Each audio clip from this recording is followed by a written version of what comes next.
दुनिया में हॉकी और आइस हॉकी ये खेल काफ़ी फेमस है, लेकिन आपने कभी बैंडी इस खेल के बारे में सुना है? शायद आपको इस खेल को पहचानना भी काफ़ी मुश्किल हो जाएगा, क्योंकि खेल आइस हॉकी जैसा होता है। रशिया और उनके करीब के देशों में बैंडी इस खेल को खेला जाता है। इस खेल को विंटर स्पोर्ट बैंडी नाम से भी जाना जाता है, क्योंकि खेल की शुरुआत सर्दियों के मौसम में होती है। आइस हॉकी और बैंडी, इन दोनों में क्या फ़र्क है? अगर आपको बैंडी के बारे में कुछ भी पता नहीं तो आप इसे आइस हॉकी नाम से ही जानोगे। बैंडी स्पोर्ट के दो टीम में 11 प्लेयर होते हैं। इसकी शुरुआत 18वीं सदी में इंग्लैंड में हुई थी और उसके कुछ साल बाद आइस हॉकी की शुरुआत हो गई। मतलब आइस हॉकी का ओरिजिनल खेल बैंडी था। बैंडी इस खेल में एक और प्रकार खेला जाता है जिसे रिंग बैंडी नाम से जाना जाता है। रिंग बैंडी के दो टीम में 6 प्लेयर होते हैं। जैसे कि हमारे यहाँ IPL होता है, उसी तरह अमेरिका में रिंग बैंडी लीग होती है। लेकिन रशिया के अलावा अमेरिका में जो रिंग बैंडी खेल खेला जाता है उसके दो टीम में 5 प्लेयर होते हैं। इंसानी आंखें रात के समय में ग्लो नहीं करती, लेकिन जानवरों की आंखें रात के समय में थोड़े से भी प्रकाश में ग्लो करती है। इंसानी आंखों में और जानवरों की आंखों में कौन सा फर्क है? टैप्टम लैसिडम नाम का एक शाइनी लेयर होता है जो खास करके जानवरों की आंखों में पाया जाता है। पालतू जानवरों में बिल्ली और कुत्ते की आंख में शाइनी लेयर मतलब टैप्टम लैसिडम होता है और जंगली जानवरों में रेनडियर की आंख में। लेकिन पता है इस लेयर का मेन काम क्या होता है?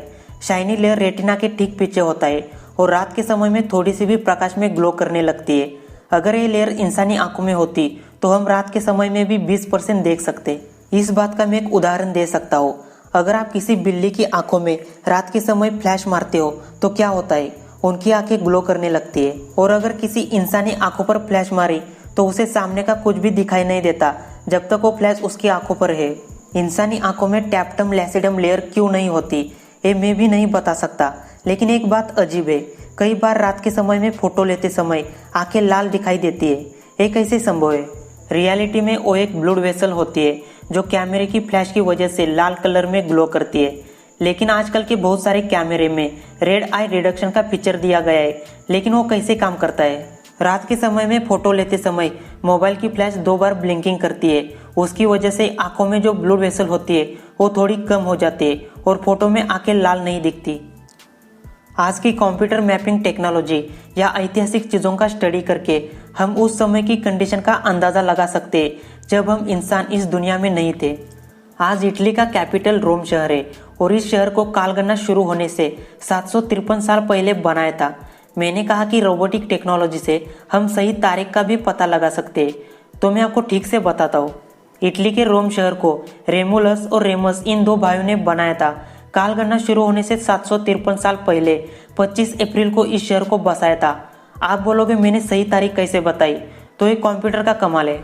हम इंसानों को जीने के लिए ऑक्सीजन की ज़रूरत होती है। बिना ऑक्सीजन के हम सर्वाइव नहीं कर सकते। लेकिन क्या सच में हम ऑक्सीजन पे जिंदा रहते? क्योंकि पृथ्वी के वायुमंडल में 21% ऑक्सीजन और 70% नाइट्रोजन और बाकी गैसेस मौजूद है।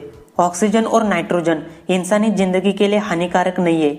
इसका मतलब हमें नाइट्रोजन की भी ज़रूरत है। हमें अभी तक ये पता है जब हम सांस लेते हैं तो ऑक्सीजन को बॉडी के अंदर लेते हैं। पृथ्वी के वायुमंडल में बहुत सारे गैस होने के कारण जब हम सांस लेते हैं तो नाइट्रोजन गैस भी हमारी बॉडी में चली जाती है। लेकिन बॉडी जिसकी ज़रूरत है उसे ही लेती है। शायद आप समझ गए होंगे, हम नाइट्रोजन और ऑक्सीजन दोनों भी गैस लेते हैं, लेकिन हम किसी भी प्रकार में नाइट्रोजन का इस्तेमाल नहीं करते। जैसे कि हमें जीने के लिए ऑक्सीजन की ज़रूरत है, उसी तरह नींद की भी ज़रूरत है। अगर हमने नींद नहीं ली तो क्या होगा?